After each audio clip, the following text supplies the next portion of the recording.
Location track করেই Rudi ও কুন্তলাকে ধরে জেলে দিল দীপা। হ্যাঁ বন্ধুরা, এমনটাই দেখতে পাবো আমরা অনুরাগের ছোঁয়া ধারাবাহিকের আগামী পর্বগুলোতে। সূর্যের সার্জারির মাধ্যমে দীপা সুস্থ হয়ে ওঠে। দীপা তখন বলে, আমি জানতাম ডাক্তারবাবু, আপনি কোনোদিনও আমাকে মারতে পারেন না, আমার দিকে বন্দুক তুলে দাঁড়াতেই পারেন না। সবটাই করেছে শুধুমাত্র ওই রুডির চক্রান্তের কারণে, সবকিছুর শিকার আমরা।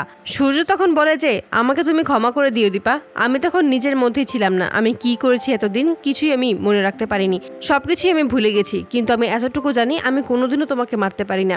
দীপা তখন সূর্যকে জড়িয়ে ধরে আর বলে যে, আমি সবটাই জানি ডাক্তারবাবু, সবকিছুই আমি জানি, আপনি কোনো চিন্তা করবেন না এইসব নিয়ে।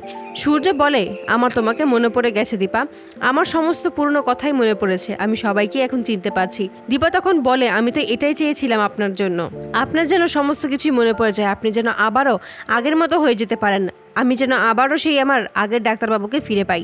আপনাকে যে ওভাবে আমি আর দেখতে পারছিলাম না ডাক্তারবাবু, আমার খুব কষ্ট হচ্ছিল। ঠিক সেই মুহূর্তে সোনা ও রূপা কেবিনের ভেতর প্রবেশ করে। দীপা তখন সোনাকে বলে, আমার কাছে আয় সোনা। সোনা তখন দীপার কাছে এসে কান্নায় ভেঙে পড়ে আর দীপাকে জড়িয়ে ধরে বলে, আমায় তুমি ক্ষমা করে দিও মা, আমি তোমাকে ভুল বুঝেছি, আমি তোমায় অনেক কষ্ট দিয়েছি, আজকে যা হয়েছে এই পরিস্থিতির জন্য শুধুমাত্র আমি দায়ী। আমি যদি তোমার কথা বিশ্বাস করতাম তাহলে হয়তো রুডি আজকে এই কাজটা করতো না, অনেক আগেই ওর শাস্তি হয়ে যেত। দীপা তখন বলে, তুই কোনো চিন্তা করিস না, এবার আমি ওই রুডিকে এমন শিক্ষা দেব ও কোনোদিনও ভুলতে পারবে না, আমি তোর জীবনটা আবারও নতুন রঙে রাঙিয়ে তুলবো। রূপা তখন বলে, এখন তুমি কি করবে মা, ওই রুডিকে তুমি কিভাবেই বা ধরবে, রুডি কোথায় আছে আমরা তো কেউ কিছুই জানি না। তখনই দীপা বলে যে, লোকেশন ট্র্যাক করব, আর লোকেশন ট্র্যাক করেই রুডি ও কুন্তলা কোথায় আছে সেটা আমরা খুব ভালোভাবেই জানতে পারবো।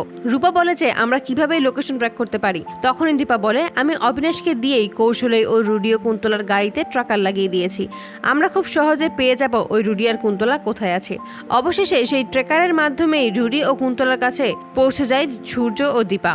সেখানে এসে রুডি ও কুন্তলাকে হাতে নাতে ধরেই জেলে দেয় দীপা। তো বন্ধুরা, তোমরা এমনটাই তো চাও যেন এভাবেই লোকেশন ট্র্যাক করে রুডি ও কুন্তলাকে হাতে নাতে ধরেই জেলে ঢুকিয়ে দেয় দীপা সূর্য? কমেন্টে জানাও। আর নিয়মিত আপডেট পেতে আমাদের চ্যানেলটি এক্ষুনি সাবস্ক্রাইব করে পাশে থাকো। ধন্যবাদ।